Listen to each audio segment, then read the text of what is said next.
Semua orang punya kisahnya masing-masing tentang bertahan hidup di tengah pandemi ini. Di sini, kami tim Suara Guru akan mengulik kisah hidup Ahmad Zainuddin sebagai guru honorer di tengah pandemi. Ahmad Zainuddin adalah salah satu dari guru honorer yang merasakan dampak dari pandemi corona.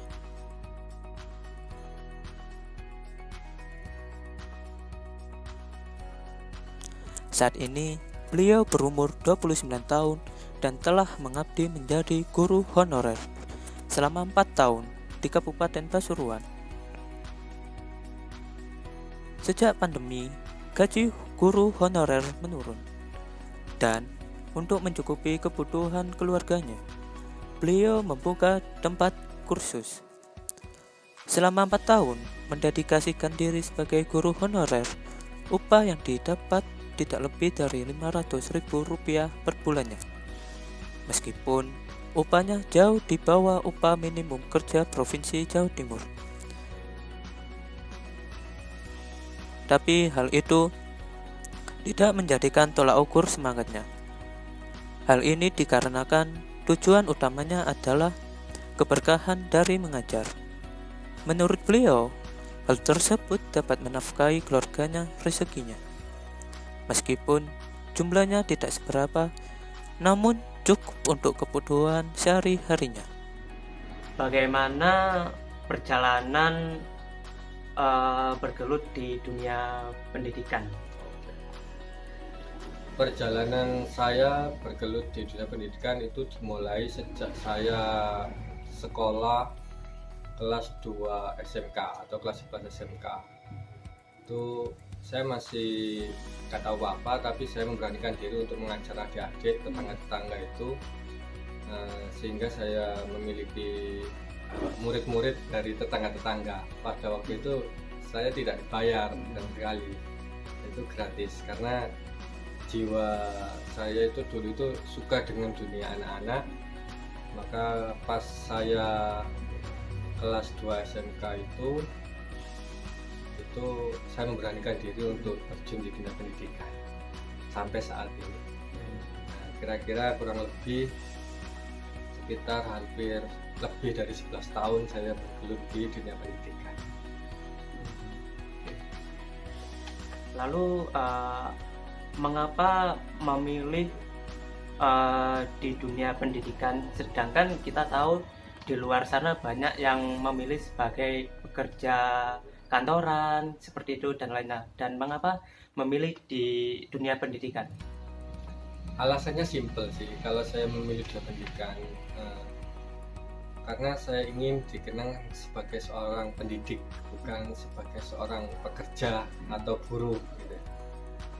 Karena ya jiwa sosialisasi itu lebih suka dengan dunia anak-anak sih. Maka dari itu saya memilih untuk mengabdikan diri saya di dunia pendidikan. Walaupun saya pernah bekerja di perusahaan, namun saya resign karena ketidaknyamanan, dan saya nyaman sekali bekerja dan mengabdikan diri di dunia pendidikan. Kenyamanan, alasan utamanya adalah kenyamanan saat saya menjalankan pekerjaan ini.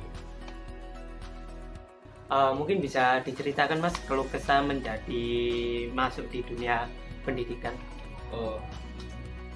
Keluh kesahnya itu sih lebih banyak mental, melatih mentalitas kita, terutama treatmentnya itu yang dari masyarakat terkait gaji ya biasanya ya. Itu kita itu sering diremehkan oleh orang-orang, bahkan keluarga sendiri gitu. Terkait tentang kesejahteraan guru gitu. Tantangan terberatnya adalah meyakinkan orang tua saya, saudara saya, kemudian orang-orang terdekat saya atas pilihan saya menjadi seorang pengajar pendidik di dunia pendidikan. Itu sih yang membuat challenge-nya itu, karena saya ingin membuktikan bahwa berprofesi sebagai guru atau tenaga pengajar itu juga bisa mensejahterakan hidup saya dan membuat saya senang, terutama apa yang bisa saya berikan kepada orang tua, yaitu bukti bahwasanya meskipun saya digaji sedikit atau kecil, apalagi terkena dampak dari pandemi ini selama 1 tahun lebih. Awal mulanya sih down, saya sampai bergelut di dunia peternakan. Saya cari rumput, saya bersih-bersih kandang, membantu kandang orang tua. Itu selama pandemi ini. Dampak dari pandemi ini sungguh sangat terasa. Namun saya tidak menyerah gitu ya, tidak menyerah dengan keadaan, dengan kondisi yang ada. 3 bulan pertama itu saya off-kan semua pendidikan yang ada di sini. Kemudian saya berinisiatif membuat program. Saya yang harus jemput bola dan saya yang harus memberikan pelayanan yang maksimal kepada anak-anak dengan beberapa program unggulan saat pandemi, yaitu menjadi tempat atau wadah untuk anak-anak kelas offline dengan protokol kesehatan yang sangat ketat. Saya menservis, melayani mereka di tengah-tengah pandemi, di tengah-tengah orang tua yang sulit untuk memberikan pengajaran terkait tugas-tugas yang dari sekolah. Saya memfasilitasi mereka untuk menyelesaikan tugas-tugas mereka dari sekolah secara offline. Lalu apakah ada usaha sampingan demi menutupi kebutuhan selama pandemi COVID-19? Betul sekali. Saya terbantu dengan adanya usaha sampingan saya pada waktu COVID kemarin, yaitu peternakan. Jadi selama saya tuh tidak dapat income sama sekali dari dunia pendidikan, saya menjual ternak saya, sapi, kemudian kambing, dan memang benar-benar saya nggak mau, meskipun dapat fasilitas dari pemerintah ya, yaitu dana bantuan ya, entah itu prakerja, entah itu bantuan langsung tunai.